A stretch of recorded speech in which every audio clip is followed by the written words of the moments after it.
observing, everything starts with learning to observe. Because very few people, sometimes when the mind comes, they act out the mind somehow. Like it comes and they don't, nothing stays back to reflect or to observe anything.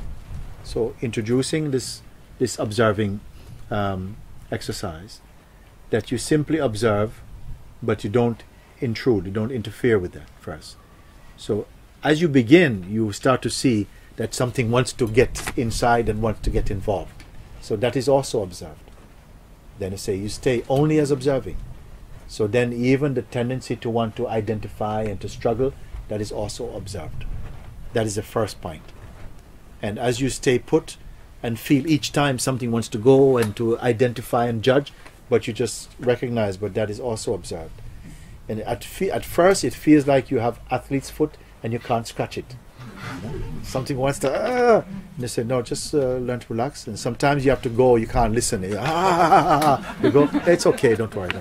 And still just observe that also, no? Like that, because, so gradually something learns to be with that and to feel where the identity, and you start to see how much the mind has been participating in your existence, how much it is acting in your name. You see like this at first, but as you're watching this, the power to observe becomes stronger and stronger.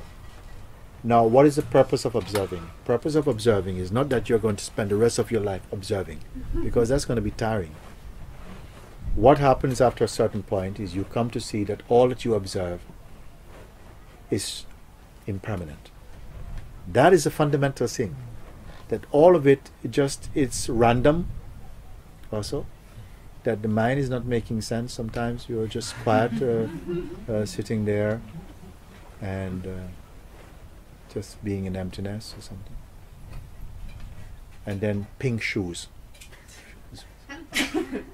comes up, and then the attention, pink shoes. And then muesli. And then some face of some friend that you haven't seen for 20 years. So what's that got to do with anything? And then you see how much attention wants to go, and then try to remember that friend's sister and how you had a relationship, and then see how then you're observing just how fickle and superficial this thought activity is. But you're being reminded again, stay only as the observer, don't get entangled, and you're cultivating a sense of detachment is there. And after a while it becomes easier and easier. And after a while, somehow, when it gets recognized in the heart that everything is momentary and there's nothing really lasting there, something begins to feel like the heart opens. It feels like that. Because the real heart never closes. But there's a sensation that something opens and relaxes. After this, you are noticing that actions, reactions, interactions are simply happening. Yes? But now you're not feeding. Your observing is not active. It becomes more passive, more neutral. So things are allowed just to sprout. Even the mind is coming. But you stop being the traffic policeman in your own head. You just let it happen. So rather than trying to stop a thought from happening, which just makes it more strong, you see? If you try to stop something, if I say to you, okay, just for 15 seconds, don't think of pink rabbits. Why did you say that? Because you can't stop thinking of pink rabbits, is it? So if you put anything like a resistance, don't think, then you start to think. So then, no, I say, let thoughts come, but simply stay as the weakness of them. Don't identify it. And this becomes easier for you. Then you realize that thoughts by themselves are not your enemy. You see? Then you become aware of just a space of being. That which is resonating inside the body as the sense I am, the sense of presence. You become more aware of this. When you become aware of this, naturally there's a feeling of space and peace. And like nothing is like a big deal. Nothing is a big deal. You see? Then the mind says, oh, look, you're becoming lazy. Then you must feel that thought and look at it, lazy. Discard it. You see? Because if you buy it, then you're going to have to take care of you trying not to be lazy. So you stop purchasing these thoughts. It's such a powerful thing, you see. So this tree of observing, you see, it bears immediate fruits. Immediately you start to feel a space of being. And in a short time, anybody who follow it, they start to write letters like some of these you write. Not, some of them is just pure trouble. Oh, my mind, and I don't know what to do, and the world, and no, not this place. You have to get out of that. Because that feels real, but when you check back, it is not real. It's created in the mind somehow also. Leave the world alone. Just focus on who sees the world. What is seeing this. You see? And gradually you may come, at first some of these questions that don't make sense to you because you're not accustomed to them. You are not accustomed to questioning ourselves. You question other people, but yourself you don't question. So when you get used to the beauty of looking and putting attention on your inmost being, and only that, and somehow with that self-focusing, illuminations come inside very smoothly. A lightness of being is being made manifest, you see. And even from this day, you go home from here, what have you done? Not anything at all. But somehow your consciousness is reorientating itself somehow. And more space is opening up. You have to feel somehow the mysticality of being. There's a kind of vibration. It's not mental. Maybe you feel, I don't know what I feel. I don't know what I feel anymore. I said, boy, this is very promising. I don't know anything anymore. But something wants to say, look, you see, you're losing your brain. Huh? I said, no, you're not losing your brain, you're losing your mind. Okay? It is okay. And something, all education say, no, this is not good. This is not good. You should be worried. But when you pay attention to the feeling, something feels, but this is okay. Something feels very good.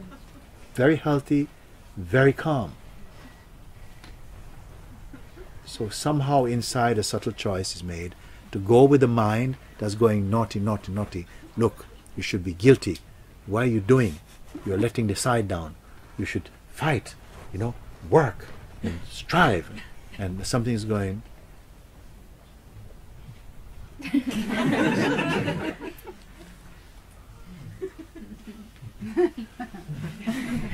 See? So for a while some movement is there. Should I go with this mind? Because that's what you've gone with for so long. You know the voice. It gets you into a busy state, agitated state, but it leaves you with a feeling that you're doing something with your life. The other one, you're not doing anything for life. You are alive. So, wow, but where's my responsibility? Well, you are alive.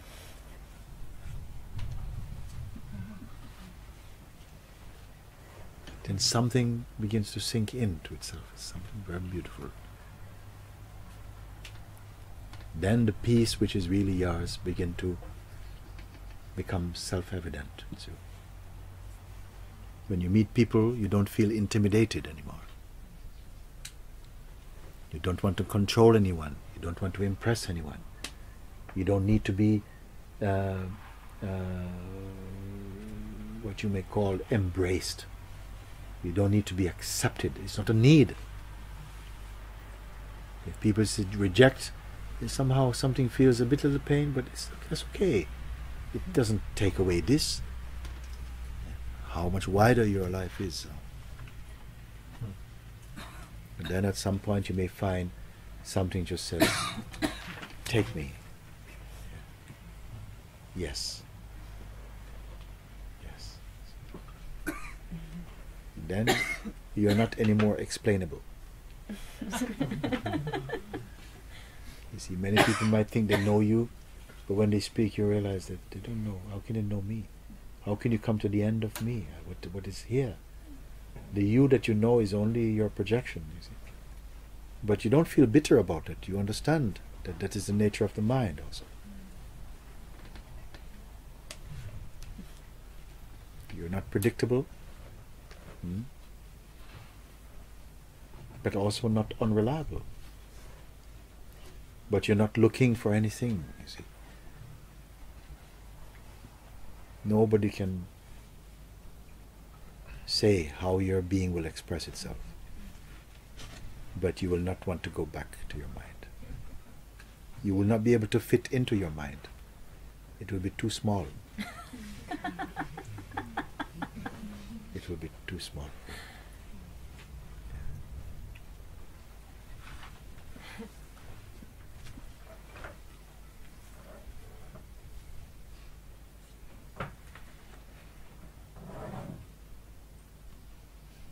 In truth, this body is here as somehow a garment for the being.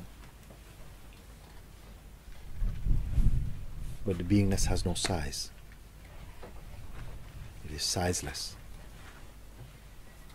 It has no beginning, it has no end.